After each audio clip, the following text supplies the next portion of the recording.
The argon gas between your window panes is leaking right now. Not quickly, not visibly, but every temperature cycle. Every morning the sun hits the glass, and every night it cools back down. The seal holding those two panes together flexes in opposite directions by a margin smaller than a human hair. Multiply that movement by 365 days. Multiply that by 10 years. You arrive at the number the manufacturer already has in an internal document they will never show you. The median year your specific window in your specific climate zone stops performing the way it was sold to you. That document exists. That number is real. The warranty expiration date on the card they handed you at closing is not a coincidence. When that seal finally fails, the argon gas escapes. Moisture infiltrates the gap. The insulating value of the window drops by as much as 70%. Your heating and cooling bill climbs. Condensation fogs the glass from the inside in a way you cannot wipe off. And when you call the manufacturer, you will find language in the warranty document that was written before your house was built, specifically for this moment. Seal failure caused by thermal stress, improper installation, or normal weathering. That is not a list of unusual circumstances. That is a description of physics.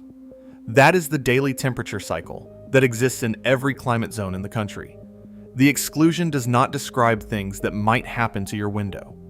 It describes the only things that ever happen to any window, categorized in legal language precise enough to deny every claim it will ever receive. This is not a defect. This is the product working exactly as it was designed to work. On a timeline, the people who made it can predict, have predicted, and have never once disclosed to the person paying for it. A contractor in Atlanta with 22 years of window installation experience said something that should appear on a disclosure form at every new construction closing. In his experience, the majority of residential double-pane windows installed since 2010 will show seal failure between years 8 and 15. Not some windows, most windows. And the warranty that came with them almost universally expires at year 10 and excludes seal failure caused by thermal expansion, which is the primary mechanical reason seals fail in the first place. The warranty does not expire before the failure by accident. The warranty expires before the failure by design. To understand how the engineering works against you, you need to understand what a double-pane window actually is at a mechanical level, because the sales pitch skips the part that matters. Two panes of glass are bonded together around the perimeter with a spacer bar and sealed with a combination of butyl rubber and silicone or polyurethane. The cavity between the panes is filled with argon gas, which has lower thermal conductivity than air and gives the window its insulating properties. The integrity of that entire unit depends on those seals holding under real-world conditions indefinitely. Here is the problem. Every manufacturer already knows and prices into the product line. Glass and aluminum expand and contract at completely different rates when the temperature changes. Every time a window heats up in the afternoon sun and then cools overnight, the glass and the spacer bar pull in different directions. That micro movement happens every single day, hundreds of times a year, thousands of times over the life of the window. And every cycle puts mechanical stress on the sealant that bonds those two layers together.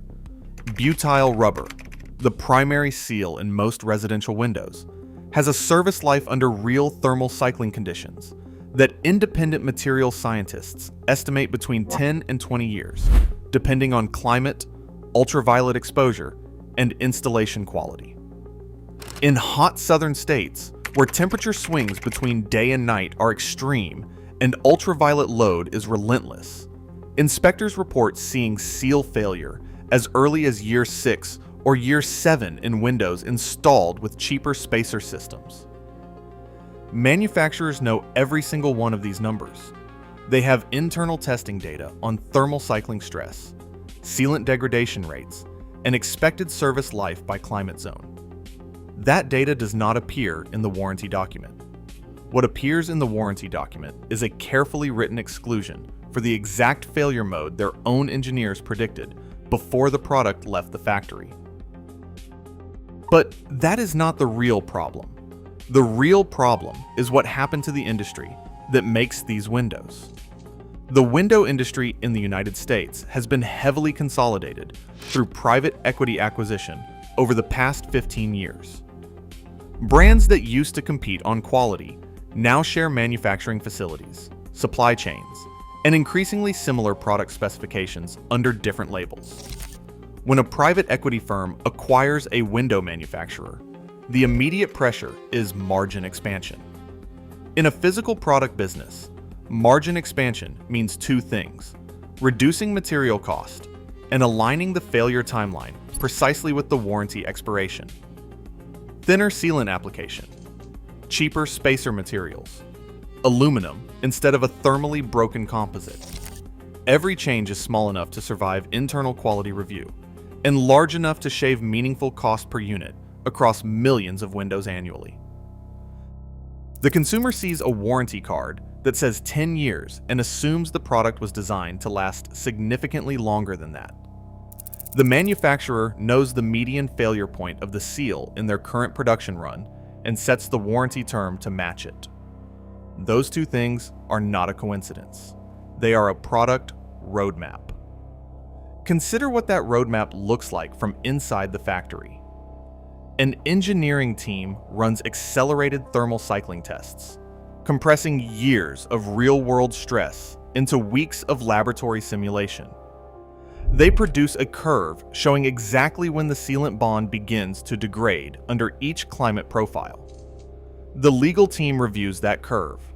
The warranty department sets the expiration date. The marketing team writes the pitch around the number that sounds most reassuring to a buyer standing at a display wall.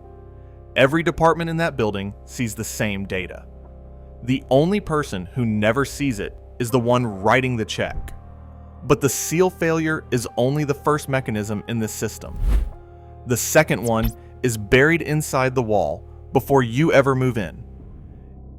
Installation is where most of the long-term damage originates, and the new construction process is structured in a way that guarantees the problem gets hidden before anyone can see it. Windows in new construction are installed by subcontractors working under the same square footage payment model as flooring installers. Speed is income.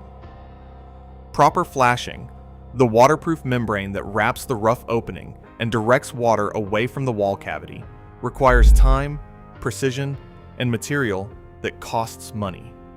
The per unit rate does not cover. When it gets skipped or done incorrectly, water does not show up immediately. It infiltrates slowly, traveling through the wall assembly behind the drywall, collecting in the framing, and beginning to rot wood that will not be visible for 3 to 5 years. By the time a homeowner notices a soft spot near a window frame or sees paint bubbling on an interior wall, the damage inside the cavity is already extensive. Mold in the insulation, rotted jack studs, compromised structural framing. And because the window itself looks fine from the outside, the builder's warranty inspection will not flag it. In many states, the subcontractor who installed the windows carries liability only for the installation period, typically 90 days. After that, flashing defects and water management failures become the homeowner's problem, under the logic that the window passed inspection at the time of installation. The water that was already migrating behind the wall when the inspector signed off is now your water. Here is what the seal failure story, the thermal cycling story, and the flashing story we're all building toward. The window replacement industry in America generates over $12 billion annually. A meaningful portion of that revenue comes from homeowners replacing windows that failed not because of unusual circumstances, but because the product was manufactured to a specification. The industry produces failures within a predictable range of time and a predictable percentage of installations. The replacement sale was always part of the business plan. The manufacturer's engineering data describes your climate zone, your temperature swing range, your ultraviolet load, and the expected service life of their current sealant system under those conditions. That data exists in documented form inside every major window company operating in America. It informed the product specification. It informed the warranty term. It informed the exclusion language. None of it was shared with you at closing. What was shared was a 10-year warranty card and a sales pitch about energy efficiency ratings that measure the window's performance when the seal is intact, under laboratory conditions. Before the thermal cycling that begins the first morning, the sun hits the glass and starts the clock that the manufacturer already set. And when the fog appears between the panes and the manufacturer's representative tells you it is a cosmetic issue not covered under warranty, what they are actually telling you is that the product performed exactly on schedule. The replacement window they will be happy to sell you in year 11 was factored into the revenue model before the first one was ever installed in your house. Your window is already on their calendar. The only question is whether you know which year it lands on before they do.